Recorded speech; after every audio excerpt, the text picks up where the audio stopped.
Hello guys, I am Vishali Kikan from Dopamine और हम लोग डिस्कस कर रहे हैं नेटवर्क एनालिसिस। आज एक बहुत छोटी सी बट बहुत इंपॉर्टेंट वीडियो है जहाँ पर हम पावर डिस्कस करेंगे। पावर क्या होता है, बहुत सारे स्टूडेंट्स अभी गेस कर चुके होंगे। ये है rate of change in energy, right? The rate of change in energy is power. अब किस एनर्जी की हम बात कर रहे हैं? हम यहाँ पर इलेक्ट्रिकल एनर्जी की बात कर रहे हैं। पावर तो किसी भी एनर्जी के टर्म्स में हम कैलकुलेट कर सकते हैं, बट जब rate of change of electrical energy की बात हो रही है तो फिर वो हम इलेक्ट्रिकल पावर को डिनोट कर पा रहे हैं, राइट? इस केस में हम लोग बात करेंगे rate of change of electrical energy. So power को रिप्रेजेंट कैसे करेंगे मैथमेटिकली? DE bye dt। अब ये E क्या है? Energy, right? या फिर इसे हम कैसे लिख सकते हैं? एनर्जी को अगर हम W में रिप्रेजेंट करें, dW बाय dt। सो ये तो हो गई इंस्टेंटेनियस पावर। अगर हमारे पास टोटल एनर्जी है और टोटल टाइम है, मतलब टोटल एनर्जी कंज्यूम्ड और जनरेटेड और टोटल टाइम, सो E अपॉन T हो जाएगा पावर का formula. So where E is the total energy generated या consumed और T is the total time taken। इसकी यूनिट्स की बात करें, पावर की यूनिट बहुत लोगों को पता भी होगी, इट इज वॉट। और कैसे रिप्रेजेंट करते हैं? W से, राइट? और इसकी एक और यूनिट भी है, जूल पर सेकेंड, राइट? सो नाउ जो पावर है, पावर को हॉर्स पावर में कैलकुलेट किया जाता है।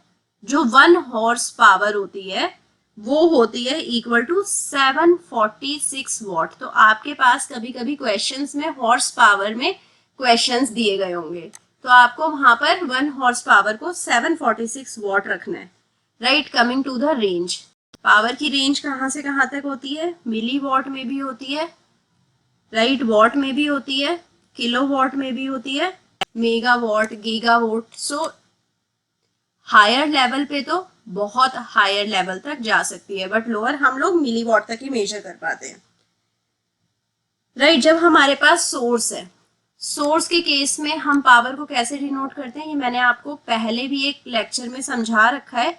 तो सोर्स है तो पॉजिटिव टर्मिनल से करंट मूव आउट करेगा, right? So current is moving out from positive terminal, तो इसे हम सोर्स बोल देंगे।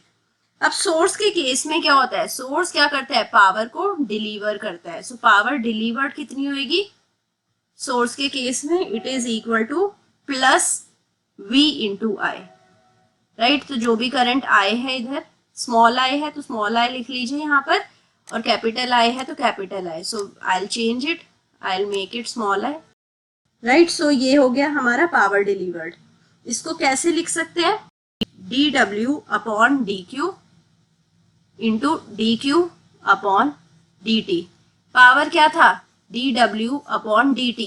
अब यहाँ पर डिवाइड भी करा dQ से और मल्टीप्लाई भी करा dQ से, तो आप देखेंगे dQ dQ कैंसिल होकर dW बाई dt आ जाएगा। बट हमने क्यों करा है? जिससे यहाँ पर हमें करंट मिल जाए, right? So dQ by dt होता है हमारा करंट। सो अभी यहाँ पर हमें power delivered in the terms of dW by dQ हमें मिल गया, राइट? सो ये एक रिप्रेजेंटेशन है। Now coming to the different powers for resistor, inductor and capacitor. So first मैं बात करने जा रही हूँ रजिस्टर की। रजिस्टर को डिनोट करते हैं R से। पावर क्या होगी? डिसिपेट होगी रजिस्टर के केस में, राइट? सो PR कैसे डिनोट करेंगे? VR into IR, right? या फिर इसे IR स्क्वायर इंटू R भी लिख सकते हैं, या फिर VR स्क्वायर अपॉन R भी लिख सकते हैं। अभी कैसे हुआ? पावर होता है V इंटू आई, राइट? और ओम्स लॉ क्या है? V is equal to IR, right? So आप फर्स्ट फॉर्मूला में V is equal to IR रखेंगे तो आपको I square upon I square into R मिल जाएगा, राइट? और सेकेंड फॉर्मूला में, अब इस वाले फॉर्मूला में I को क्या रखेंगे? V upon R। सो V अपॉन R को अगर आप I रखेंगे तो आपको V की टर्म्स में पावर मिल जाएगी और R की टर्म्स में। अगर आपको सिर्फ वोल्टेज और रेजिस्टेंस दिया गया है, आपको थर्ड फॉर्मूला यूज करना है। करंट और रेजिस्टेंस दिया गया है, आपको सेकंड फॉर्मूला यूज करना है। वोल्टेज और करंट दिया गया है, आपको फर्स्ट फॉर्मूला यूज करना है। सो रेजिस्टर में पावर क्या हो रहा है? डिसिपेट हो रहा है, और उसके 3 फॉर्मूले हैं। अब बात करते हैं इंडक्टर की। राइट। अगर हमारे पास प्योर इंडक्टर है, राइट, प्योर इंडक्टर के केस में एवरेज पावर हमेशा 0 आएगी, राइट, क्योंकि एक तो ये डीसी पर काम ही नहीं करता, जब एसी पे काम करता है तो हमारे पास इक्वल पॉजिटिव और नेगेटिव हाफ रहता है। सो जो पावर है अब हम उसे इंस्टेंटेनियस पावर की टर्म्स में ही कैलकुलेट कर सकते हैं in the case of pure inductor.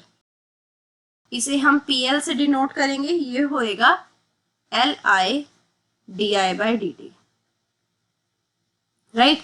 Unit क्या है? वॉट। सो हमने इंडक्टर के टर्म्स में पावर निकाल लिया। Now the next is capacitor. अब हम प्योर कैपेसिटर की बात करते हैं। प्योर कैपेसिटर को C से डिनोट करते हैं। अगेन ये हमारा AC पे वर्क करता है, एवरेज पावर 0 रहेगा। इंस्टेंटेनियस पावर देख लेते हैं। So it is CV dV/dt what. So I hope आपको पावर वाला लेक्चर अच्छे से समझ आया होगा। कहीं पे कुछ डाउट है तो कमेंट सेक्शन में जाकर लिख दीजिए। बहुत ही बेसिक सा लेक्चर और यहाँ से बहुत ही सारे सवाल आने की पॉसिबिलिटी रहती है कॉम्पिटिटिव एग्जाम्स में, right. Even in your university exams too यहाँ पर से बहुत सारे सवाल पूछे जा सकते हैं।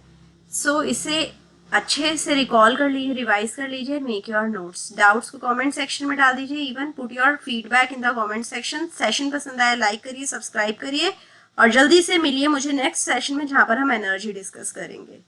सो till then bye bye, take care, thank you.